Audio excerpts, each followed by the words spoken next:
where the execution of Lisa Montgomery has been carried out. This just a day after a US judge postponed it, arguing that she was too mentally ill to understand why she was being executed.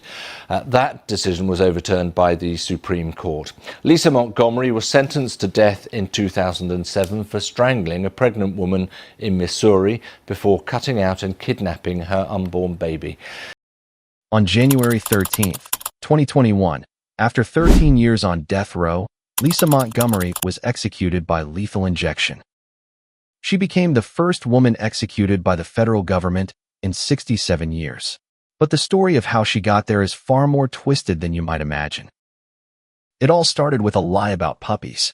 In 2004, Lisa Montgomery began chatting with 23-year-old Bobbie Jo Stinnett on a dog breeding forum. Using a fake name, Montgomery built a friendship around their shared love of dogs. But this wasn't about puppies at all. Montgomery had been watching Stinnett for months, and she had a horrifying plan. What Montgomery was really after would shock even experienced investigators. But to understand why she did what she did, we need to go back to where it all began. Lisa Montgomery's childhood was a nightmare that would haunt her for life. From the age of 11, her stepfather sexually abused her repeatedly. When her mother discovered Lisa was drinking alcohol at 14, instead of getting help, she held a gun to her daughter's head and threatened to kill her. But the abuse got even worse. Her own mother began forcing Lisa into prostitution as a teenager. Lisa tried to tell people what was happening, but no one helped. The trauma was so severe that experts would later say it literally damaged her brain. This cycle of abuse continued into her adult life, but it created something dangerous. A woman who would do anything to escape her reality. And in 2004, that desperation would lead to an unthinkable crime. December 16, 2004, Bobbie Jo Stinnett was 8 months pregnant and excitedly preparing for her baby's arrival. She was a devoted dog breeder who loved sharing her passion online. When Darlene Fisher, actually Lisa Montgomery, contacted her about buying a puppy, Bobbie Jo welcomed her into her home. Montgomery had been pretending to be pregnant for months, even convincing her husband Kevin that she was expecting. But her lies were about to be exposed, and she was desperate. She needed a baby, and she knew exactly where to get one. What happened next in that quiet Missouri home would become one of the most disturbing crimes in American history. When Montgomery arrived at Stinnett's home, she didn't come to buy a puppy. She came with a plan that was both calculated and brutal. Using deception to get close, Montgomery attacked the pregnant woman until she lost consciousness. Then came the horrifying part. Using a kitchen knife, Montgomery cut into Stinnett's abdomen to remove the unborn child. When Stinnett briefly regained consciousness and tried to fight back, Montgomery strangled her to death with a rope. Stinnett bled to death on her living room floor while Montgomery fled with the premature baby. But Montgomery's plan was far from over. She was about to attempt the most audacious lie of her life. Back in Kansas, Montgomery walked into her home carrying the newborn baby, telling her husband Kevin, "I held that baby proudly." She had convinced everyone that she had given birth. For a brief moment, her desperate plan seemed to work. But within hours, an Amber Alert was issued for the missing baby. Tips from the online dog forum led police straight to Montgomery's door. When they arrived, they found her cradling the infant, still claiming it was hers. The baby, later named Victoria Jo, survived and was reunited with her father Zeb Stinnett. But Montgomery's web of lies was about to unravel completely, and the truth would horrify everyone involved. Police quickly pieced together Montgomery's deception. The online messages, the fake identity, the impossible timeline of her supposed pregnancy, it all pointed to premeditated murder. In 2007, 3 years after the crime, Montgomery finally confessed to killing Bobbie Jo Stinnett and kidnapping her baby.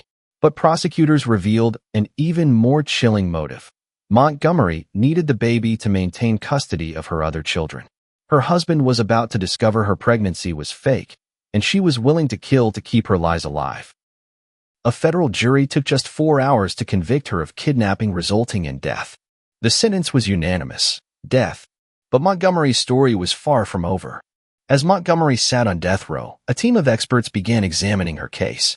What they found was shocking. She had been born with brain damage and suffered from multiple severe mental illnesses: bipolar disorder, post-traumatic stress disorder, psychosis, dissociative identity disorder, and amnesia.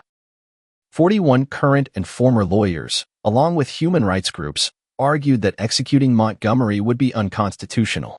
They claimed she was too mentally ill to understand her punishment and that her childhood trauma had essentially tortured her into madness. But Bobbie Jo Stinnett's family disagreed. They argued that no amount of mental illness could excuse such a horrific crime. The legal battle would rage for over a decade, but time was running out. By 2020, Montgomery had been on death row for 13 years. Federal executions had been paused for 17 years, but President Trump had ordered them to resume. Montgomery was scheduled to die in December 2020, but COVID-19 delayed her execution. Then, in a dramatic last-minute move, the judge in Indiana halted the execution, ordering a mental competency hearing. Montgomery's lawyers argued she was psychotic and delusional, completely disconnected from reality. But the Supreme Court had other plans.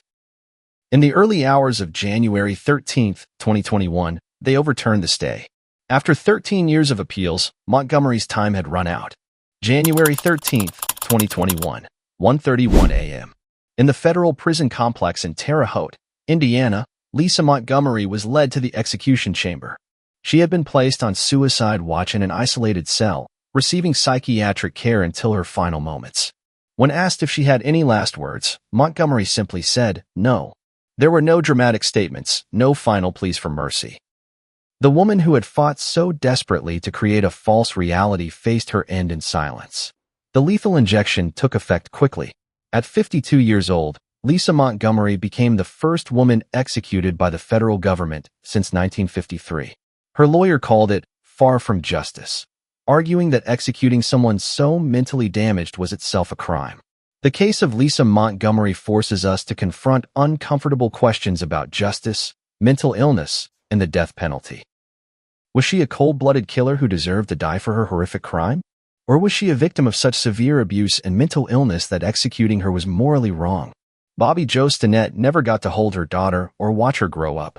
Victoria Jo will forever live with the knowledge that her life began with unimaginable violence.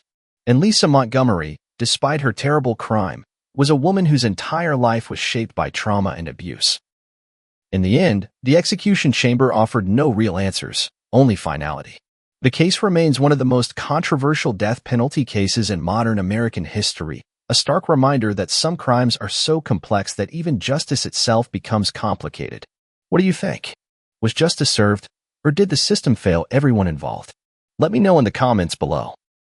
And if you want more gripping true crime stories and deep dives into justice, hit that subscribe button, give this video a thumbs up, and share it with a friend. Your support helps keep these stories alive.